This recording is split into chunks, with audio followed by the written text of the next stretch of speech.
Hello guys, मैं समीर एक बार फिर से आप सभी का स्वागत करता हूं मेरे इस यूट्यूब चैनल पर। और जैसे कि आपको पता है कि हमने अपने लास्ट सेशन के अंदर चैप्टर नंबर 5 किया था, तो आज के हम सेशन के अंदर चैप्टर नंबर 6 करेंगे।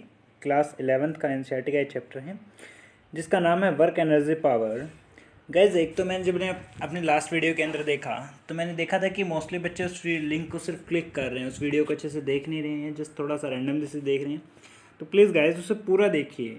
मैं आपके लिए सिर्फ इंपॉर्टेंट बातें वहाँ पर मेंशन कर रहा हूँ। हाँ, थोड़ी बहुत कुछ 15-20-25 मिनट की आपकी वीडियो होती है, इतना टाइम तो आप आई होप निकाल सकते हैं। तो चलिए इस चैप्टर को हम स्टार्ट करते हैं, वर्क एनर्जी पावर। यहाँ पर इंट्रो है, इंट्रो के अंदर कुछ नहीं है। तो गाइज यहाँ पर हमारे पास एक वर्ड आता है स्केलर प्रोडक्ट। स्केलर प्रोडक्ट का दूसरा नाम डॉट प्रोडक्ट भी होता है, ये भी आप ध्यान रखेंगे। स्केलर प्रोडक्ट का दूसरा नाम क्या होता है? Dot product. और ये दो वेक्टर्स के बीच में होती है, ये बात आप ध्यान रखेंगे। जो स्केलर प्रोडक्ट होती है दो वेक्टर के बीच में होती है।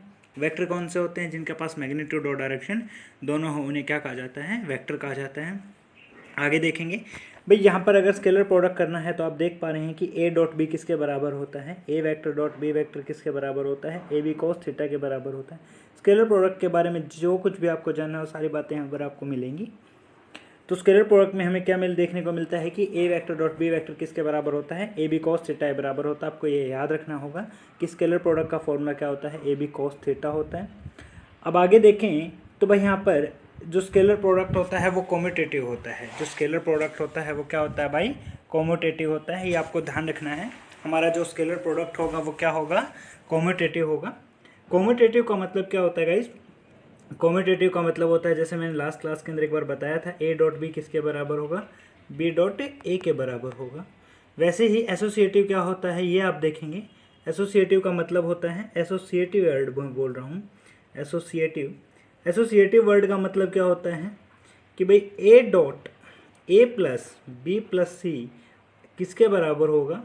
ए प्लस बी प्लस में सी के बराबर होगा। ये आपको ध्यान रखना है। एसोसिएटिव का मतलब होता है ए प्लस बी प्लस सी किसके बराबर होता है? ए प्लस बी प्लस में सी के बराबर होता है। यहाँ पर आपने देखा है कि डिस्ट्रीब्यूटिव शब्द आया है। ये जो कॉम्यूटेटिव यहाँ पर शब्द आपने देख लिया, डिस्ट्रीब्यूटिव यहाँ पर एक शब्द आया है जिसका मतलब है A dot B plus C किसके बराबर होगा? A dot B plus A dot C के बराबर होगा। जैसे क्या कहते हैं? एसोसिएटिव लॉ कहते हैं। ये ध्यान रखेंगे आप। गाइस यहाँ पर आप देख पा रहे हैं हमारे पास कुछ वेक्टर हैं, आई कैप, जे कैप और के कैप। आपको पता है ये तीनों क्या होते हैं? यूनिट वेक्टर होते हैं। यूनिट वेक्टर को कौन से होते हैं? जिनका मैग्नीट्यूड क्या हो? 1 हो। जिनका मैग्नीट्यूड क्या हो? 1 हो। भाई अगर मैं एक्स वाई जेड की बात करूं तो मैंने आपको बताया था जो एक्स एक्सिस को रिप्रेजेंट करेगा वो कौन सा होगा? आई होगा। जो वाई को रिप्रेजेंट करेगा वो क्या होगा? जे होगा। और जो जेड को रिप्रेजेंट करेगा वो क्या होगा? के होगा। ठीक है। इनके बीच का एंगल कितने का है? 90 डिग्री का है। इनके बीच का एंगल कितने का है भाई? 90 डिग्री का है। तो अब यहाँ पर हमारे पास जो क्वेश्चन आया कि देखिए I dot I, J dot J, के डॉट के हमेशा किसके बराबर होते हैं? 1 के बराबर होते हैं। देखो भाई हमने देखा था कि ए डॉट बी किसके बराबर था? A B cos theta. Clear है? ए यहाँ पर ये दोनों क्या थे? ए और बी, ये क्या थे? मैग्नीट्यूड थे। क्या थे? मैग्नीट्यूड थे। भाई ए का मान भी 1 हुआ, बी का मान भी कितना हुआ? 1 हुआ। ए का मान भी 1 हुआ, बी का मान भी 1 हुआ। कोस 0, क्योंकि आई और आई एक्स एक्सिस और एक्स एक्सिस के पैरेलल अगर कोई लाइन है तो उसके बीच में एंगल कितने का होगा? 0 डिग्री का। और कोस 0 का मान कितना होता है? 1। तो पूरी जो टर्म है वो कितनी होगी? 1 होगी, 1 होगी। तो ए डॉट बी किसके बराबर आ गया? 1। ए यहाँ पर क्या है? आई है। और बी भी यहाँ पर क्या है? आई है। ठीक है। तो I dot I, J dot J, के डॉट के किसके बराबर होता है? 1 के। वैसे ही अगर देखा जाए आई डॉट जे किसके बराबर होगा? 0 के। या जे डॉट के किसके बराबर होगा? 0 के। या के डॉट आई किसके बराबर होगा? 0 के। क्यों? क्योंकि इन दोनों के बीच का एंगल कितने का है भाई? 90 डिग्री का है। इन दोनों के बीच का एंगल कितने का है? 90 डिग्री का। और आपको पता है क्या होता है? ए डॉट बी क्या था? ए बी कॉस थीटा था। ए डॉट बी किसके बराबर था? ए बी कॉस थीटा के बराबर था। और अगर कॉस थीटा की बात यहाँ पर की जाए तो थीटा कितना है भाई? 90 डिग्री। और कॉस 90 की वैल्यू कितनी होती है? 0। तो इसलिए आई डॉट जे या जे डॉट के या के डॉट आई किसके बराबर होते हैं? 0 के बराबर होते हैं। ठीक है। अब किन्हीं भी दो वेक्टर की अगर बात की जाए स्केलर प्रोडक्ट की, तो देखिए भाई मान लो ये जो बात यहाँ पर लिखी गई है इसको मैं एक्सप्लेन करता हूँ कैसे लिखी गई है। मान लो एक वेक्टर है 2i cap plus 3j cap. हमारे पास वेक्टर है 2i cap plus 3j cap plus 4k cap, दूसरा वेक्टर है 3i cap plus 4j cap plus 5k cap. तो 3 दूनी 6, आई की गुना करो, कितना आ गया 6, 4 तिये 12 और 5 चौके 20। अगर आप इसे सेपरेट भी करके देखेंगे तो भाई कौन कौन सी टर्म बचेंगी, आई की टर्म बचेगी जो 1 हो जाएगी, जे की टर्म बचेगी और के की, बाकी सभी तो 0 होगी थी ना। तो टोटल सम कितना हुआ 20 और 12 32 और 6 38 आपका क्या आ जाएगा, उत्तर आ जाएगा। क्लियर है। तो गाइज यहाँ पर ये भी ध्यान रखेंगे, अगर कोई भी दो वेक्टर परपेंडिकुलर हैं, कोई भी दो वेक्टर अगर आपकी क्या है परपेंडिकुलर हैं, तो उनका डॉट प्रोडक्ट क्या होता है 0 होता है। ठीक है, यहाँ पे आपको एक एफ वेक्टर दिया गया है और एक डी वेक्टर दिया गया है। ठीक है, इनके बीच में आपको क्या निकालना है, प्रोजेक्शन। प्रोजेक्शन का मतलब होता है एंगल थीटा। तो भाई F vector dot D vector निकाला, कितना आया 16 यूनिट आया, वही तो है। 5 तिये 15, 4 चौक 16 और -5 गुणा में 3 15, 15 से 15 कट गया 0, कितना बचा 16। अब एफ डॉट एफ क्या करना है भाई, यहाँ पर एफ डॉट एफ जो दिखाया गया एफ का मैग्नीट्यूड है, मेनली अब क्या है यहाँ पर एफ का मैग्नीट्यूड निकाला गया है। वैसे यहाँ पर डी का मैग्नीट्यूड निकाला गया, मैग्नीट्यूड कितना है 50, तो यहाँ से कॉस थीटा निकाला गया, कितना है 16/√50 इंटू में √50, 16/√50 कितना आ गया 0.32, जैसे आप क्या कह सकते हो theta is equal to cos inverse 0.32। Work energy theorem में क्या कहा गया है भाई, देखो जो न्यूटन की तीसरी इक्वेशन थी उसके अनुसार क्या था, v बराबर है v² - u² is equal to 2as, v² - u² is equal to 2as। तो इस इक्वेशन को हर तरफ से क्या कर दो, दोनों तरफ m से मल्टीप्लाई कर दो, हमारी इक्वेशन क्या बन जाएगी mv² - mu² बराबर है 2mas। हमारी इक्वेशन क्या बन जाएगी mv² - mu² बराबर है 2mas। क्लियर है। अब इस 2 को इस तरफ डिवाइड में ले आओ तो इक्वेशन क्या बन जाएगी, हाफ mv² - हाफ mu² बराबर है mas, और ma यहाँ पर क्या होता है फोर्स होता है, न्यूटन का सेकंड लॉ था, तो इससे किससे रिप्रेजेंट कर देंगे, f से रिप्रेजेंट कर देंगे। ठीक है, तो यहाँ पर हमने क्या देखा है कि जो चेंज इन काइनेटिक एनर्जी है वो किसके बराबर है, फोर्स इंटू डिस्प्लेसमेंट की, किसके बराबर है फोर्स इंटू डिस्प्लेसमेंट की। अब देखिए यहाँ पर देखा जाएगा the change in kinetic energy of a particle is equal to the work done on it by the net force. Work done by, भाई यहाँ पर जो वर्क एनर्जी थ्योरम में मेनली क्या कहती है, चेंज इन काइनेटिक एनर्जी जो होता है, काइनेटिक एनर्जी में जो चेंज आता है वो किसके बराबर होता है, वर्क के बराबर होता है। ये आगे हम पढ़ेंगे वर्क क्या होता है, ये अभी समझेंगे। ठीक है, यहाँ पर हमें एक एग्जांपल दिया गया, इसे आप रफली देखेंगे और आसानी से कर भी पाएंगे। नहीं कर पाते हैं तो गाइज प्लीज़ मुझे कमेंट कर दिया करो, मैं नेक्स्ट वीडियो के अंदर उसका सोल्यूशन आपको दूँ। वर्क की अगर बात की जाए तो वर्क क्या होता है, the work done by a force is defined to be the product of a component of the force in the direction of displacement and the magnitude of the displacement. Clear है। अगर work को मैं बिल्कुल साधारण भाषा में बताऊं तो क्या होता है, फोर्स और डिस्प्लेसमेंट की डॉट प्रोडक्ट क्या होता है, वर्क होता है। फोर्स और डिस्प्लेसमेंट की जो डॉट प्रोडक्ट होती है, ये फोर्स है, ये आपकी फोर्स है और ये आपका क्या है डिस्प्लेसमेंट है। जो फोर्स और डिस्प्लेसमेंट की डॉट प्रोडक्ट होती है उसको आप क्या कहते हो, वर्क कहते हो। क्लियर है। ठीक है, तो डब्ल्यू किसके बराबर होता है, एफ डी कोस थीटा के बराबर होता है। अगर कोस क्या है 0 है तो वर्क क्या आ जाएगा, कोस 0 है तो वर्क कितना हो जाएगा, पॉजिटिव हो जाएगा। ठीक है, अगर थीटा कितना है 0 डिग्री है, और अगर थीटा कितना है 90 डिग्री तो वर्क कितना हो जाएगा 0 हो जाएगा, और थीटा कितना है 180 डिग्री तो वर्क कितना हो जाएगा, नेगेटिव हो जाएगा। एग्जाम्पल की बात करूँ भाई, वर्क कब पॉजिटिव होता है, जिस तरफ आप किसी चीज़ को धकेल रहे हो और वो उसी तरफ चल रही है, तो फोर्स और डिस्प्लेसमेंट के बीच का एंगल कितना है 0 डिग्री है, तो वहाँ पे वर्क कितना है, पॉजिटिव है। ठीक है, अगर आप किसी मान लो एक कूली सामान को उठाकर आगे बढ़ रहा है, या एक वेट लिफ्टर अपने हाथों पर अपने शोल्डर पर वेट उठाए हुए है, तो भाई उसकी फोर्स अपवर्ड डायरेक्शन में काम कर रही है, वहाँ पे डिस्प्लेसमेंट 0 है। छोड़िए, अगर कूली की बात लेते हैं, कूली ने सामान ऊपर की तरफ उठा रखा है तो फोर्स ऊपर की तरफ लगा रखा है, और डिस्प्लेसमेंट वो आगे की तरफ कर रहा है, तो फोर्स और डिस्प्लेसमेंट के बीच में जो एंगल बना वो कितने का बना, 90 डिग्री का, तो वहाँ पर cos 90 0। अब रॉकेट ऊपर की तरफ जाता है तो गैसेज नीचे की तरफ निकलती हैं। ठीक है, तो मूवमेंट किस तरफ है, डिस्प्लेसमेंट नीचे की तरफ है, और फोर्स किस तरफ है, ऊपर की तरफ, तो वहाँ पर जो वर्क डन होगा वो क्या होगा, नेगेटिव होगा। थीटा कितना का होता है, 180 डिग्री का होता है। क्लियर। यहाँ पर ध्यान रखेंगे ऐसा यूनिट और ये यूनिट्स आपको वहाँ पर अलग से दी गई। ये एक चार्ट है गाइस, आप याद रखेंगे कि अर्ग की वैल्यू 10⁻⁷ जूल होती है, इलेक्ट्रॉन वोल्ट की वैल्यू 1.6 × 10⁻⁻19 जूल होती है, कैलोरी की वैल्यू 4.186 जूल होती है, किलोवाट आवर की वैल्यू 3.6 × 10⁻6 जूल होती है। आप बिल्कुल याद रखेंगे। ठीक है, ये कुछ न्यूमेरिकल है गाइस, बिल्कुल आसान होते हैं। ठीक है, यहाँ पर आपको वर्क डन कैलकुलेट करना होगा, आप कैलकुलेट कर सकते हैं। 200 न्यूटन फोर्स दी गई है और 10 मीटर आपको क्या दिया गया है, डिस्प्लेसमेंट दिया गया है और थीटा आपको दिया गया है वहाँ पर पाई के बराबर दिया गया है, ठीक है। तो क्या करो, F D A cos theta कर दो, एफ और डी की मल्टीप्लाई आप वहाँ पर करके आंसर निकाल सकते हो। क्लियर है, एफ और डी की आप मल्टीप्लाई करके आंसर निकाल सकते हैं।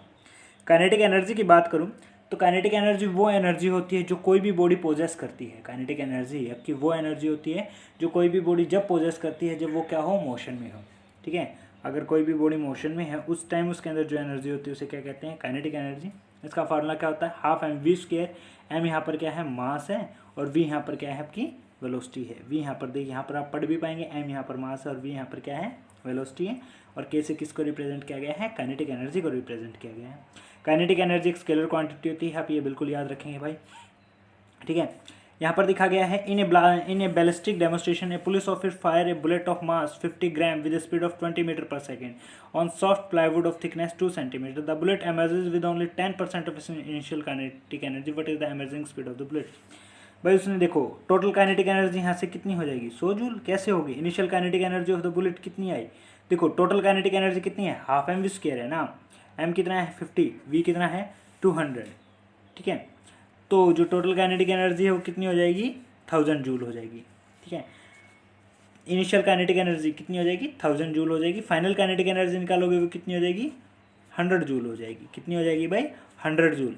तो वी फाइनल एमरजेंट स्पीड आपको कैलकुलेट करनी है। क्या करना है, एमरजेंट स्पीड कैलकुलेट करनी है।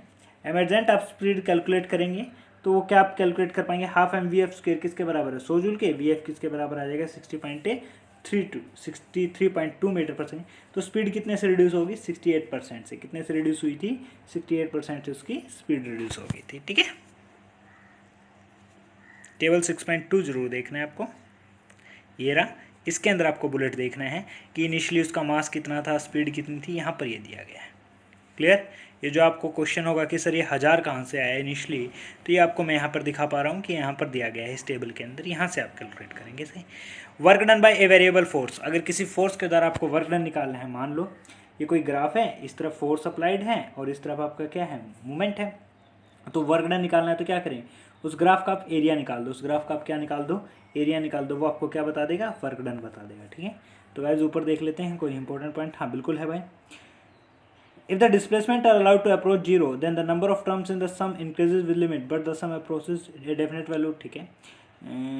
ओके, इसमें ऐसा कुछ चीज़ खास नहीं है, बाकी एक बार आप जरूर पढ़ेंगे। यहाँ पर दिया गया है भाई फोर्स और डिस्प्लेसमेंट का जो ग्राफ होता है उसका अगर आप एरिया निकालेंगे, क्या करेंगे, एरिया निकालेंगे तो आपको क्या बता देगा, वर्क बता देगा। एग्जाम्पल को देखते हैं, यहाँ पर एक ग्राफ दिया गया है, क्या दिया गया है, ग्राफ दिया गया है।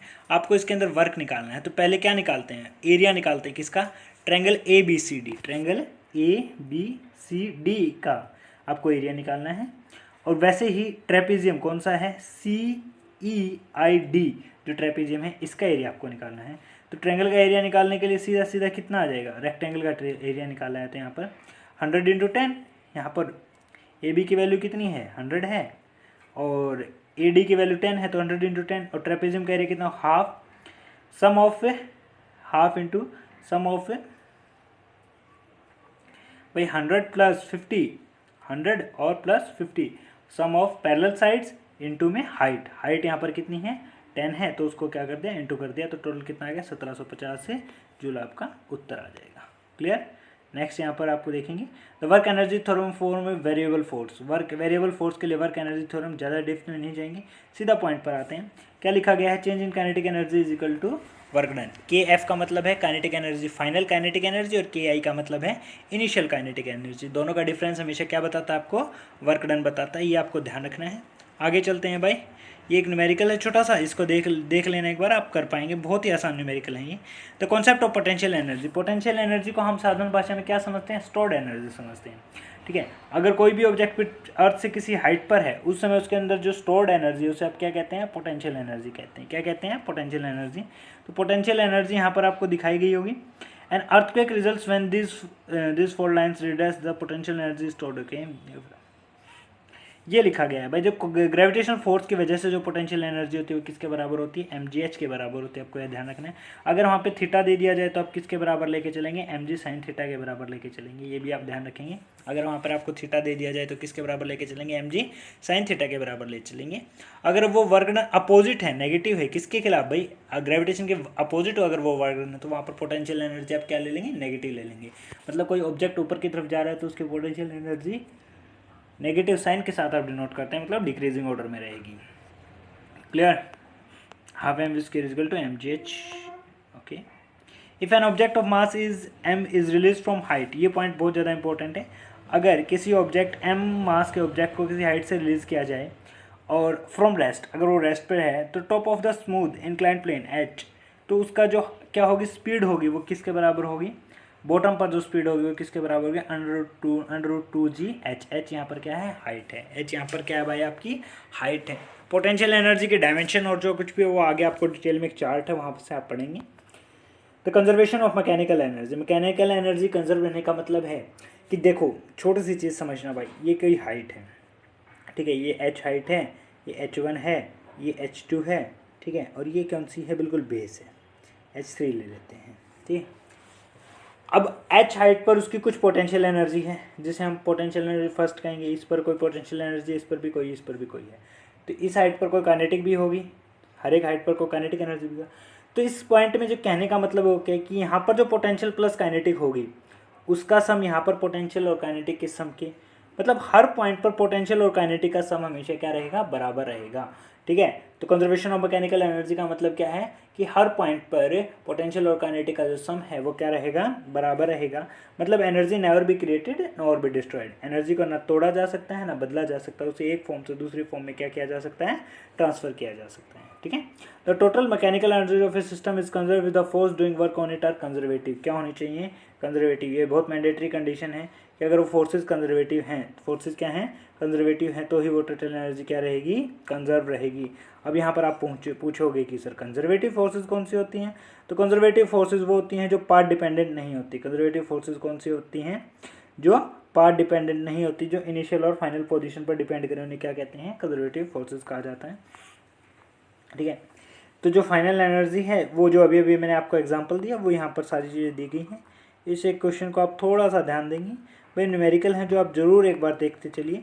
नहीं आता तो प्लीज़ गाइज, मैं न्यूमेरिकल इसीलिए आपके लिए छोड़ता हूँ कि आप इन्हें प्रैक्टिस जरूर करें, ठीक है। अगर सब कुछ न्यूमेरिकल भी मैं आपको करवा दूंगा तो फिर आपने क्या सीखा, जब तक आप न्यूमेरिकल प्रैक्टिस नहीं करेंगे, उनमें गलती नहीं करेंगे, आप मुझसे पूछेंगे नहीं, और नहीं पूछेंगे तो मुझे पता कैसे चलेगा कि आप पढ़ पा रहे हैं, ठीक है। The spring is said to be stiff if K is large and soft if K is small. बेस देखो स्प्रिंग के बारे में मैंने आपको बताया था, स्प्रिंग की जो फोर्स होती है वो किसके बराबर होती है, -kx के बराबर होती है। एक्स वहाँ पर क्या था, स्प्रिंग के अंदर आया डिस्प्लेसमेंट था, एफ वहाँ पर क्या थी, फोर्स थी। और जो काइनेटिक एनर्जी है वो किसके बराबर आएगी, हाफ kx² के बराबर आएगी। एक्स यहाँ पर क्या है, डिस्प्लेसमेंट, और के क्या है कि कोफिशिएंट है, ठीक है। काइनेटिक एनर्जी आपको क्या है वहाँ पर निकालनी होगी, उसकी एनर्जी की बात यहाँ पर हम करेंगे। किसकी बात करेंगे, उसकी एनर्जी की बात हम यहाँ पर करेंगे, जो यहाँ पर हम निकाल भी पाए हैं, किसके बराबर है कि kx²/2 के, ठीक है।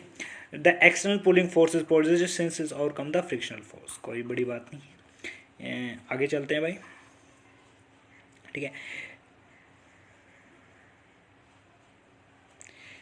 ठीक है। हुक्स लॉ के अनुसार ये बताया गया था। हुक का लॉ आपसे पूछ लें तो फोर्स किसके ऊपर डिपेंडेंट है भाई, ये हुक का लॉ था, ठीक है।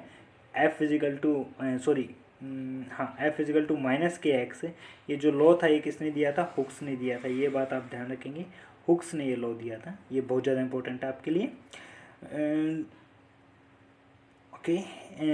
और ये क्या करती हैं, इनिशियल और फाइनल पोजीशन पर डिपेंड करती हैं। क्या करती है, जो स्प्रिंग फोर्स है वो क्या करती है, इनिशियल और फाइनल पोजीशन पर डिपेंड करती है, इसलिए क्या होती है कि कंजर्वेटिव फोर्स होती है। आप ध्यान रखेंगे जो स्प्रिंग फोर्स है वो क्या होती है, कंजर्वेटिव फोर्स होती है, क्योंकि वो इनिशियल और फाइनल पॉइंट पर ही डिपेंड करती है। क्लियर। अब आगे देखेंगे भाई, ये एनर्जी का ग्राफ बनाया गया है, ये किस तरह बनाया गया है एक बार ये समझ लीजिए। यहाँ पर ये 3 पॉइंट आपके पास एक सिंपल पेंडुलम के, वो इस पीक पॉइंट पे जाता है, वापस आता है और फिर इस पे जाता है, इसके अनुसार एक ग्राफ बनाया गया है, ठीक है। ये -xm ये वाला है और xm ये वाला पॉइंट है, और ये बीच वाला न्यूट्रल पॉइंट, ठीक है।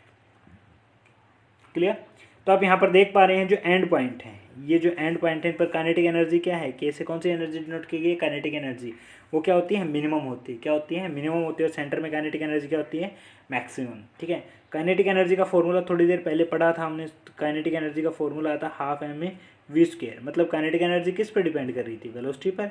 ठीक है, वेलोसिटी पर डिपेंड कर रही थी। तो भाई यहाँ पर जो सेंटर है, यहाँ पर वेलोसिटी भी क्या हो जाएगी, मैक्सिमम। अगर सेंटर पर वेलोसिटी मैक्सिमम है तो एक्सेलरेशन क्या होनी चाहिए, मिनिमम। ठीक है, तो आपने समझा कि सेंटर के ऊपर पोटेंशियल एनर्जी क्या होती है, मिनिमम होती है। काइनेटिक एनर्जी क्या होती है, मैक्सिमम होती है। और जो वेलोसिटी है वो क्या होती है, मैक्सिमम होती है। वैसे ही एक्सेलरेशन क्या होती है, मिनिमम होती है। अगर एंड पॉइंट की बात की जाए तो इसका रिवर्स कर देना, मतलब potential energy maximum, kinetic minimum. Potential maximum, kinetic minimum, velocity वहाँ पर मिनिमम हो जाएगी और एक्सेलरेशन क्या हो जाएगी, मैक्सिमम हो जाएगी। ग्राफ ध्यान रखना, अगर आपसे कभी भी पूछ लिया जाए, जो स्प्रिंग के केस में जो ग्राफ बनता है एनर्जी कर्व, वो हमेशा कैसा बनता है, पैराबोलिक कर्व बनता है। कैसा बनेगा भाई, आपका पैराबोलिक कर्व बनेगा। क्लियर है। ठीक है, आगे चलते हैं भाई। अगला जो क्वेश्चन है,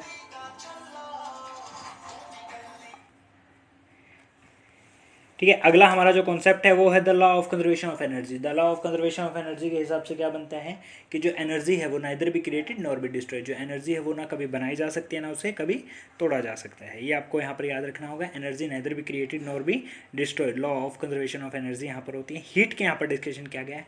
हीट एक ऐसा एनर्जी है जो हमारी क्या होती है भाई, हीट एक फॉर्म ऑफ एनर्जी है। ठीक है, जो मोस्टली किसकी वजह से प्रोड्यूस होती है, आपके फ्रिक्शन की वजह से प्रोड्यूस होती है। हीट के बारे में आपको बताऊं, एक quantity idea of the transfer of heat energy. ठीक है, मतलब ये बताते हैं कि 1 किलोग्राम वाटर अगर रिलीज किया जाए वेपर फॉर्म में तो कितनी 4200 या 42,000 जूल क्या होती है, एनर्जी होती है, जब उसे 10 डिग्री सेल्सियस से कूल करने की कोशिश की जाती है।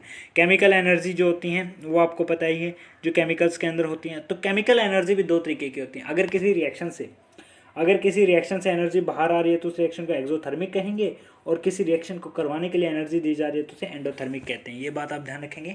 अगर किसी रिएक्शन से एनर्जी बाहर आ रही है तो उसे एक्सोथर्मिक कहते हैं, और अगर किसी रिएक्शन को करवाने के लिए एनर्जी चाहिए तो उसे एंडोथर्मिक रिएक्शन कहते हैं। आगे बात करते हैं इलेक्ट्रिकल एनर्जी। इलेक्ट्रिकल एनर्जी क्या होती है भाई, इलेक्ट्रिकल एनर्जी आपको पता है जो किसकी चार्ज की वजह से जो एनर्जी प्रोड्यूस होती है उन्हें कौन सी एनर्जी कहते हैं, इलेक्ट्रिकल एनर्जी कहते हैं। आइंस्टाइन ने पहली बार मास एनर्जी रिलेशन बताया था। उससे पहले माना जाता था कि मास का और एनर्जी का आपस में कोई रिलेशन नहीं होता। मास का और एनर्जी का आपस में कोई रिलेशन नहीं होता। आइंस्टाइन ने पहली बार ये रिलेशन बताया। नाम याद रखें कि किसने बताया था, मास एनर्जी इक्विवेलेंस किसने बताया था, आइंस्टाइन ने बताया था। उनके अनुसार ई किसके बराबर होता है, एम सी स्क्वायर के बराबर होता है। ई किसके बराबर होता है, एम सी स्क्वायर के बराबर होता है। अगर एम 1 किलोग्राम ले लो, एम अगर 1 किलोग्राम आप ले लेते हैं, किसी भी ऑब्जेक्ट का 1 किलोग्राम मास लेते हैं और जो वेलोसिटी ऑफ लाइट से मूव करता है तो उसके अंदर एनर्जी कितनी आ जाएगी, 9 × 10⁻16 जूल आ जाएगी। 9 × 10⁻16 जूल आ जाएगी। न्यूक्लियर एनर्जी की बात की जाए तो न्यूक्लियर एनर्जी आपको पता है दो तरीके की होती है, फ्यूज़न और फिजन। फ्यूज़न और फिजन की वजह से होती है। अगर मान लो भाई 4 हाइड्रोजन न्यूक्लियाई मिलकर क्या बनाते हैं, एक हीलियम एटम बनाते हैं। 4 हाइड्रोजन एटम मिलकर क्या बनाते हैं कि हीलियम एटम बनाते हैं, और जिसका मास क्या होता है, जो चारों हाइड्रोजन, देखो जो हीलियम एटम वहाँ पर बना, 4 हाइड्रोजन ने मिलकर क्या बनाया, एक हीलियम एटम बनाया। 4 हाइड्रोजन मिले और क्या बना दिया, एक हीलियम एटम। बट इस हीलियम एटम का मास इन 4 हाइड्रोजन के मास से क्या था, कम था। तो जो मास इन हाइड्रोजन का ज़्यादा बचा उसे हमने क्या कहा, मास डिफेक्ट वर्ड दिया। उसे क्या नाम दिया, मास डिफेक्ट वर्ड दिया। अब जो यहाँ पर एनर्जी क्रिएट होगी वो कैसे क्रिएट होगी, m × c², mass defect into c² से आप यहाँ पर क्या करेंगे, एनर्जी निकालेंगे। हाइड्रोजन जो फ्यूज़न होता है, फ्यूज़न के अंदर क्या होते हैं, छोटे छोटे जो न्यूक्लियाई होते हैं, स्मॉल न्यूक्लियाई क्या होते हैं, आपस में मिलकर एक लार्ज न्यूक्लियाई बना देते हैं। फ्यूज़न के अंदर क्या होता है, स्मॉल न्यूक्लियाई मिलकर एक लार्ज न्यूक्लियाई बना देते हैं।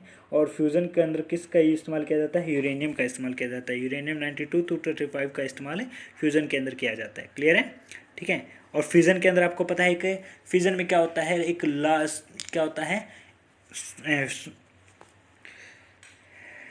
जो फ्यूज़न होता है, फ्यूज़ होना मतलब उसके अंदर जो एक लार्ज वो है, सॉरी फ्यूज़न के अंदर यूरेनियम का इस्तेमाल नहीं किया जाता, सॉरी गाइस, फ्यूज़न के अंदर फ्यूज़न के अंदर हाइड्रोजन का इस्तेमाल होता है।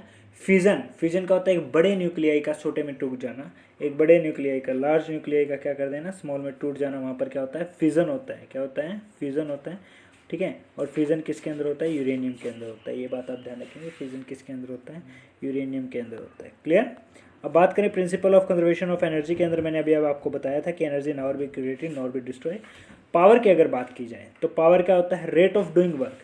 पावर क्या क्या क्या कहा जा सकता है, limiting value of average power at time interval. Rate of doing work मतलब काम को डिवाइड टाइम से डिवाइड कर दो, ठीक है।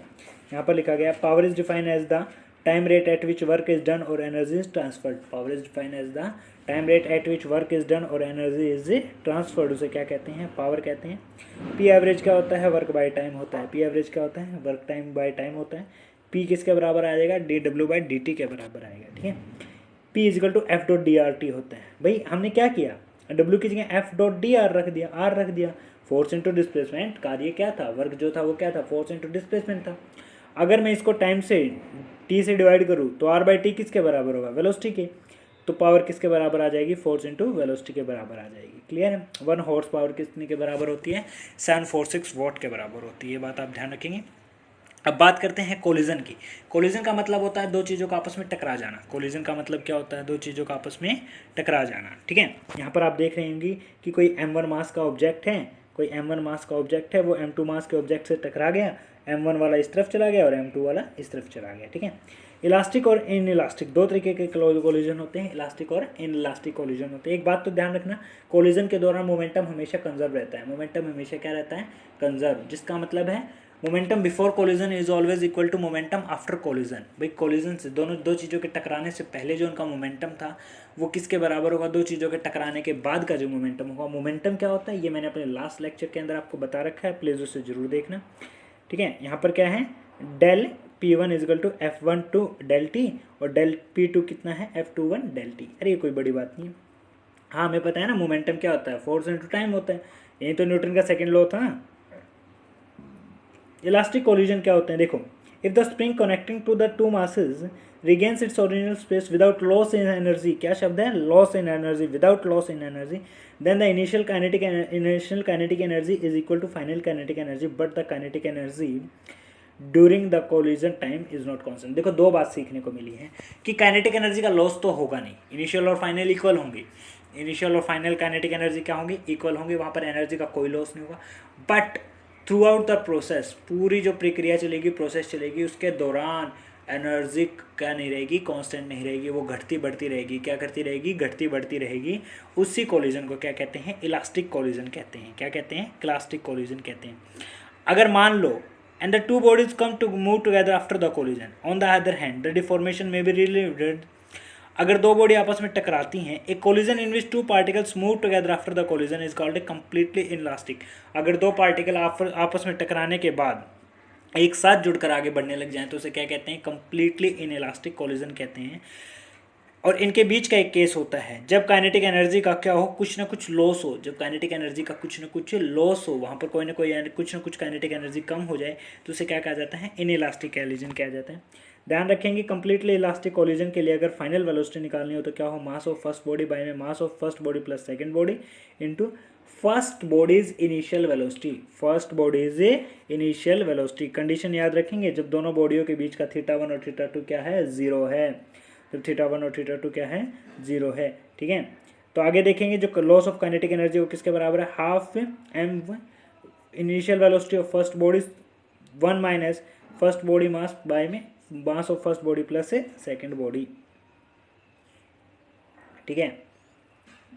यहाँ पर आप देख पा रहे होंगे फर्स्ट बॉडी की अगर फाइनल वेलोसिटी निकालनी है तो वो कैसे निकालेंगे, ये सारे फार्मूले गाइस आपको याद रखने होंगे। m1 माइनस m2 बाय में m1 plus m2 first body की इनिशियल वेलोसिटी। अगर सेकंड बॉडी की फाइनल वेलोसिटी निकालनी है तो वो कैसे निकालेंगे, 2 into mass of first body into first body initial velocity by में mass of first body plus second body, ठीक है। ये केसेस आप ड्रॉ कर सकते हैं कंडीशन की बेसिस पर। ये सारे पॉइंट्स आप ध्यान रखेंगे गाइस, ठीक है।